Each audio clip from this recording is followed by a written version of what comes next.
તો આપ શું કહેશો? આજે કચ્છના ખેડૂતો ઉપર જે રીતે અત્યાચારો આ વીજ કંપનીઓ કરી રહી છે, કોઈ એસઓપીનું પાલન થતું નથી, નિયમ વિરોધ કોઈ પણ જાતનું વળતર ચૂકવ્યા વગર ખેડૂતોના ખેતરોમાં જઈ અને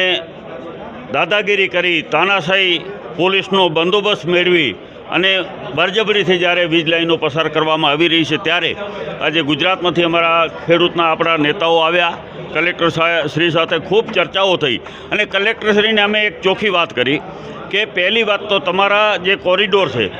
એનાથી બહાર ખેડૂતોને શા માટે તમે એના ઉપર દમન ગુજારો છો, એને શા માટે પકડીને પોલીસ સ્ટેશન લઈ આવો છો, તમને શું અધિકાર છે? ખેડૂતોની જમીનનું હજી તો તમે વળતર ચૂકવ્યું નથી ને ખાસ કરીને જે એમને ડીએલવીસી જે ભાવો નક્કી કર્યા છે એ પણ ક્યાંક ને ક્યાંક નિયમના વિરોધમાં ભાવો નક્કી કર્યા છે. આ તમામ બાબતોની રજૂઆત આજ ખેડૂતના નેતાઓએ કરી છે અને અમારી એક રજૂઆત એવી હતી કે કોઈ પણ ખેતરમાં તમારે ઊભા પાકમાં જવું હોય, પાકને નુકસાન કરવું હોય તો રેવન્યુ ઓથોરિટી મારફત એમનું સૌપ્રથમ પંચનામું થવું જોઈએ, કેટલું નુકસાન થયું છે. એને બદલે કોઈપણ જાતનું આ પ્રોસિજર કર્યા વગર કંપનીઓ દાદાગીરી કરી પોલીસનો સાથ લઈ અને ખેડૂતો ઉપર જે અત્યાચાર કરી રહ્યા છે એની આજે અમે રજૂઆત હતી અને ખાસ કરીને અમે કીધેલું છે કે જે પણ અધિકારીઓ કંપનીના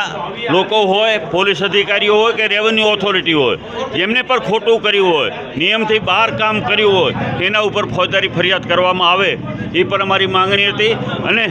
અત્યારે અમારી માંગણી એવી હતી કે જ્યાં સુધી આ એસઓપીનું પાલન થયું છે કે નહીં, જો પાલન ન થયું હોય તો અત્યારે તમે કામ બંધ કરાવી નાખો, કારણ કે અત્યારે વીજ કંપનીઓ જાય છે એમના કોરિડોરથી બહાર આજુબાજુના ખેતરોને પણ નુકસાન કરી રહ્યા છે. અમારા એક લોડાઈના ભાઈ, અમારા વિપક્ષી નેતા અનિલભાઈ છે, એમના ખેતરને આ કોઈ કોરિડોરમાં આવતું જ નથી, એના ખેતરમાં જઈને પણ પાકને ખૂબ નુકસાન થયું છે. બીજા ખેડૂતોના પાકમાં લોડાઈ હોય, વાંઢિયા હોય કે ખૂબ અત્યારે નુકસાન કરી રહ્યા છે. ત્યારે અમારી માંગણી એક જ છે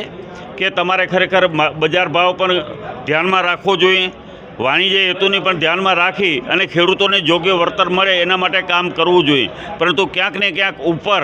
રાજકીય રીતે તંત્ર ઉપર દબાણ છે, પોલીસ વિભાગ ઉપર દબાણ છે, તમામ નિયમો અને કાયદાને તાસ ઉપર મૂકી અને કંપનીઓ જે કામ કરી રહી છે એ કામ તાત્કાલિક બંધ થાય. અને અમે અત્યારે કલેક્ટર પાસે ઘણી બાબતોના જવાબો પણ માગ્યા છે અને 4-5 દિવસનું એમને ટાઈમ આપ્યું છે. 5 દિવસ પછી જો યોગ્ય જવાબો નહીં મળે અથવા તો નિયમ વિરુદ્ધ જો કામો થયા છે એના વિરુદ્ધ કાર્યવાહી કરવામાં નહીં આવે તો આગળ અમે રણનીતિ કરીને આગળના માટેના કાર્યક્રમો આપીશું.